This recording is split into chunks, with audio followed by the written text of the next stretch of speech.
Assalamualaikum warahmatullahi wabarakatuh. Selamat siang semuanya. Perkenalkan, nama saya Muhammad Ilham Yusuf. Di sini saya sebagai moderator yang akan mengatur jalannya presentasi kali ini. Di sini yang akan presentasi adalah kelompok 4. Untuk itu saya akan izinkan terlebih dahulu untuk memperkenalkan diri dari anggota-anggota kelompok 4. Saya persilakan. Baik, Assalamualaikum warahmatullahi wabarakatuh. Perkenalkan, nama saya Amelia Elina Febriani. Saya Fathah Saramdhani. Saya Sultan Sabirofi. Saya Farah Putri. Baik, pada presentasi kali ini di sini kami akan mempresentasikan mengenai hukum dan HAM di Indonesia. Untuk yang pertama, pada presentator pertama yang akan menjelaskan tentang pengertian hukum yang akan dijelaskan oleh Azhar. Satu, pengertian hukum. LCN 1995 mengemukakan hukum adalah suatu tata yang bersifat memaksa, suatu tata sosial yang berusaha menimbulkan perilaku para individu sesuai dengan yang diharapkan melalui pengundangan tindakan paksaan. Pembentukan hukum harus disesuaikan dengan perkara yang konkret. Baik, untuk selanjutnya presentator selanjutnya akan menjelaskan sifat-sifat hukum yang akan disampaikan oleh Sali.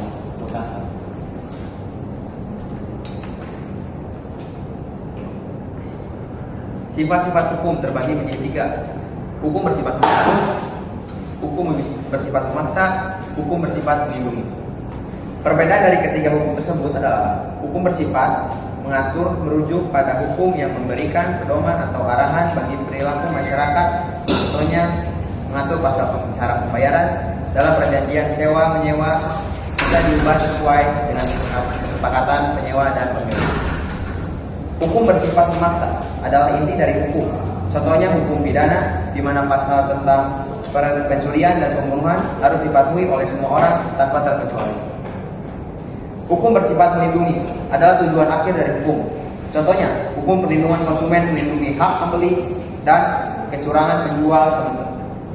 Sementara hukum pidana melindungi hak seseorang untuk hidup dan merasa aman.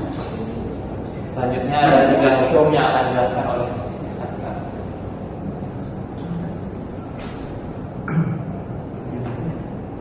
Tiga, tujuan hukum. Tujuan hukum secara umum adalah untuk menciptakan tatanan masyarakat yang adil, tertib, dan damai. Hukum yang adil akan memberikan rasa aman dan kepercayaan kepada masyarakat bahwa hak-hak mereka terlindungi. Pada dasarnya, hukum merupakan sebuah alat untuk memanusiakan manusia. Selanjutnya, teori-teori dalam hukum yang akan dijelaskan oleh Laura. Pada dasarnya, manusia adalah makhluk sosial yang tidak dapat hidup tanpa orang lain. Oleh karena itu disebut juga zone politician. Karena itu hukum lahir. Manusia dapat bekerja sama dengan setiap individu yang lain, tetapi juga kita harus ingat bahwa akan ada permasalahan yang muncul. Oleh karena itu hukum lahir untuk mengadili. Di sini saya akan menjelaskan teori-teori hukum. Yang pertama ada teori Yunani dan Romawi klasik. Teori ini ada 4 konsep. Yang pertama konsep Sochers yang dimana menjelaskan bahwa hukum adalah keadilan dan kebaikan. Lalu ada konsep Plato di mana hukum ini menjelaskan bahwa hukum adalah kebijaksanaan. Ada teori Aristoteles, hukum hubungan dengan perusahaan sosial etis manusia. Dan juga ada hukum Epicurus di mana berperan sebagai pengelola kepentingan antara individu demi terciptanya kedamaian. Lalu yang kedua ada hukum alam. Hukum ini terbagi menjadi 2. Yang pertama hukum yang ditetapkan oleh penguasa. Yang kedua hukum yang lahir tanpa pandangan manusia. Selanjutnya yang ketiga ada teori positif dan utilitarisme yang menjelaskan bahwa hukum adalah perintah yang harus dilakukan, keputusan yang harus dihasilkan harus didiskusikan secara logis agar penghukuman dapat ditegakkan. Namun hukum yang diundangkan harus dipisahkan dari hukum yang diciptakan. Yang keempat ada teori hukum murni. Teori hukum ini berarti hukum bebas dari naluri, kekerasan, keinginan, dan sebagainya.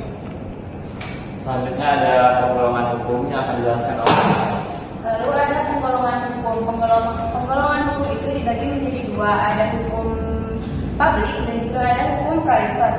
Hukum publik itu adalah hukum yang mengatur hubungan antar individu saat diperlukan, contohnya hukum pidana. Lalu ada hukum publik yang mengatur hubungan antar manusia dengan berintikan kepentingan perorangan, contohnya seperti hukum sipil atau hukum perdata. Biasanya ada macam-macam pembagian hukum yang akan dijelaskan oleh Flora. Pembagian hukum di Indonesia ada 8. Yang pertama ada menurut sumbernya. Di sini ada undang-undang dalam pengertian secara luas, kebiasaan atau hukum adat, firqat atau perjanjian, jurisprudensi dan doktrin. Yang kedua ada menurut bentuknya, ada hukum tertulis seperti undang-undang dan hukum tidak tertulis. Menurut tempat berlakunya ada hukum nasional, hukum internasional, hukum asing dan juga hukum lokal. Menurut waktu berlakunya ada rules constitution, hukum positif berlaku pada daerah tertentu dan pada saat ini. Sedangkan ada rules continuum berlaku pada waktu yang akan datang. Menurut cara mempertahankannya ada hukum material dan juga hukum formal. Menurut sifatnya ada hukum yang memaksa atau yang disebut juga hukum pidana, ada hukum yang mengatur atau perjanjian jual beli. Menurut waktunya ada hukum objektif dan juga hukum subjektif. Selanjutnya ada aliran-aliran hukum yang akan dijelaskan oleh Flora.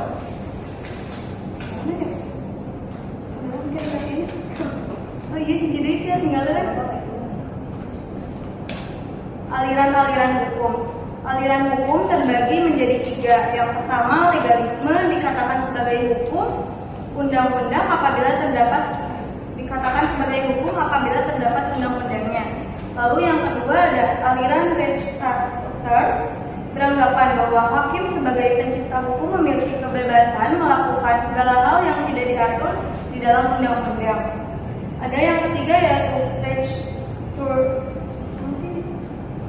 Rechtstunding di mana menganggap bahwa keterkaitan hakim dalam undang-undang tidak seketat asumsi dari legalisme.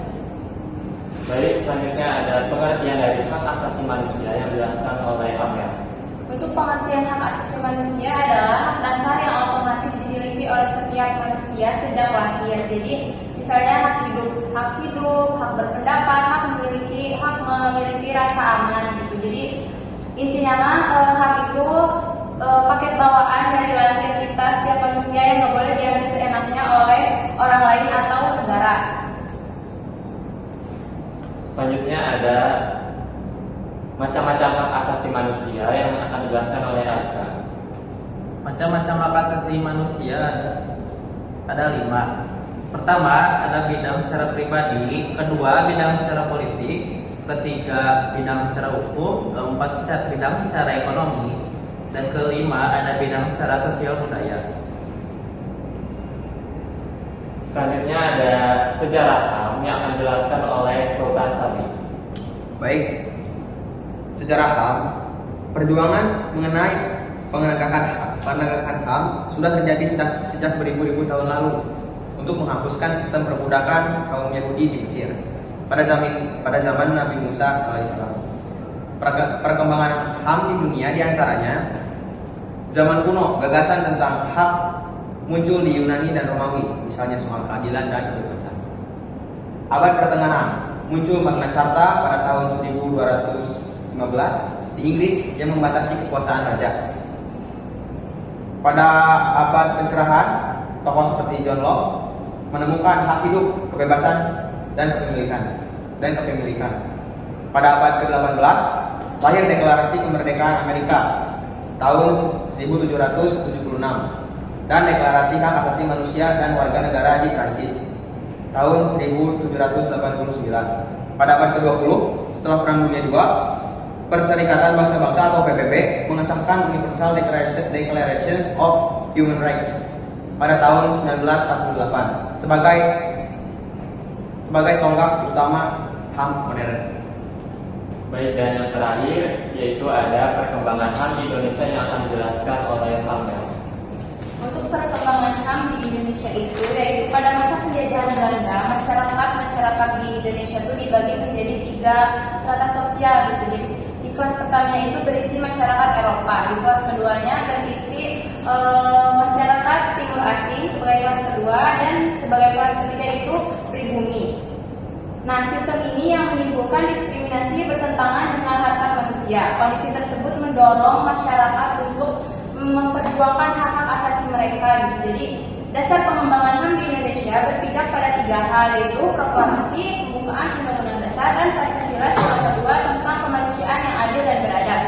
Pada tahun 1993 dibentuk Komnas HAM melalui Kepres nomor 50. Kemudian persoalan HAM masuk ke dalam GPHN 1998. Sidang Istimewa MPR menetapkan Piagam HAM lewat TAP MPR nomor 1998 yang dijabarkan dalam UU nomor 39 tahun